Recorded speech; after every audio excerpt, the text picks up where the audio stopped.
There you go. So I heard that we were starting with the PowerPoint, so not to be outdone, I thought I'd end us with the PowerPoint. I thought in this crowd what would be a provocative title, The Case for International Law. And so I want to start by talking a little bit about why we have all of this international law that's been so criticized here today. See if this clicker actually is working. I don't think so. There we go. All right. So, oops, I went too ahead. Sorry. All right. So first of all, it's just worth keeping in mind the context that we're operating within. This is growth in exports and imports since the 1920s. So this is just to say we're living in a more globalized world. There's an increased flow of money and goods and services and people across state borders. That's just a simple fact of life that I don't think we can disagree with. And I think that sets the stage for thinking about what role international law might play and why we have it. I also want to have us as a starting point recognize that most Americans think that it's a good idea to take into account the global response to global problems, right? So if you look at, you ask, oops, sorry, this clicker is a little bit out of control here, or at least my use of it is. All right, here we go. So if we look at is a question asked, which statement comes closest to your position? As a sole remaining superpower, the U.S. should continue to be a preeminent world leader in solving international problems. Relatively few Americans say, yes, that's the right response. The vast majority say, no, the U.S. should share in its efforts to solve international problems together with other countries. And how do they do that? They do that through international law and through these international institutions. And in fact, the U.S. has been making more and more international agreements. What is this line? This is the number of international agreements the U.S. has entered beginning from the 1930s to today. Unfortunately, I wasn't able to update this, but the most recent, if you take from 2000 on, it actually jumps up substantially under President Bush. So we're back up to levels that we were at the height of this graph. So we're entering more and more international agreements every year, and it's much more of a fact of the kind of law that we're making. And this is true if you sit down and examine this of Republican presidents, Democratic presidents, Republican Congresses, and Democratic Congresses. This is just a response to the actual needs that we have in the world to deal with global problems through global cooperation.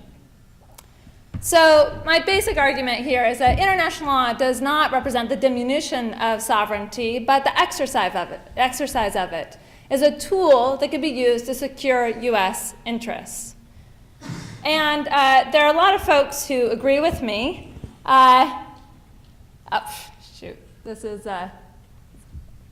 This got turned around. All right, so one person who agrees with me, former President Bush, the first. This is just one example, pulling from his discussion of the START Treaty. Says the START Treaty is in the interest of the United States, represents an important step in the stabilization of strategic nuclear balance.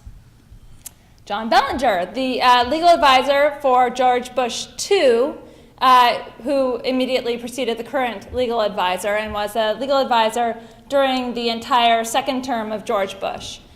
He was testifying before the Senate in favor of arms control treaties, said ratification would promote U.S. international security interests and vigorously supporting, along with our friends and allies, both the rule of law and appropriate development of international humanitarian law.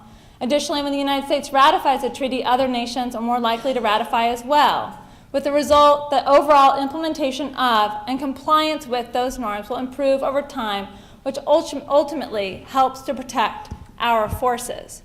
So he's making an argument of self-interest. Right? International law, why do we join it? Not because we have this vision of being told what to do by some amorphous international body, but because it serves our strategic national interests. Anybody know what this is? All right, the Russian flag on the bottom of the Arctic Sea. So Russia plants this flag as an effort to try and lay claim to a portion of the Arctic Sea, which, as you all know, is now melting and opening up not only sea routes, but also access to all kinds of underground oil and natural gas resources that those surrounding the Arctic are all interested in laying claim to. We, of course, have a claim to a portion of this ourselves. And Russia, in a sort of bold move meant to kind of echo our efforts to plant the flag on the moon, went and planted the flag on the bottom of contested area of this ocean. And the question is, what can we do about it? Well, international law helps us answer that question. So here's James Baker and George Shultz in the Wall Street Journal. If the U.S. finally becomes party to this treaty, speaking of the Law of the Sea Treaty, which I know is, I chose this because I know it's a particularly unpopular treaty in this crowd, it will be a boon for our national security and our economic interests. U.S. accession will codify our maritime rights and give us new tools to advance national interests.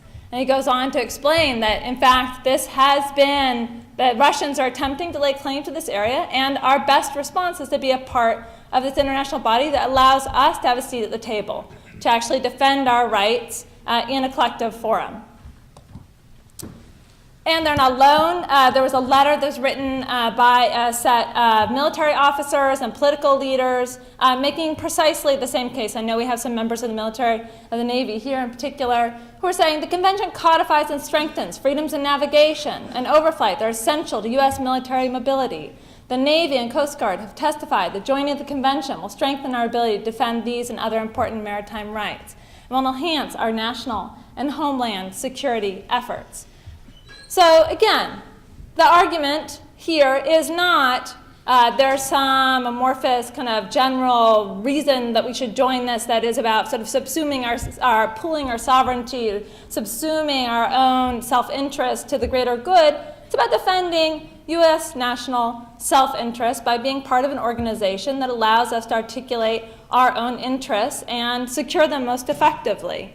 I'll say that none of this, and I haven't mentioned here, and I'm happy to answer questions about, none of this, of course, gets to those questions that were raised about customary international law, for instance. Though I will note the U.S. has formally declared that we recognize the Law of the Sea Convention as customary international law and have acted in accordance with the Law of the Sea Convention as customary international law, but is announced by us to be recognized as customary law, which we intend to follow as a result. And that was an intentional choice made to take advantage of some of the benefits of the convention while not necessarily having to abide by some of the specific provisions of the earliest version of the convention, which has now been revised.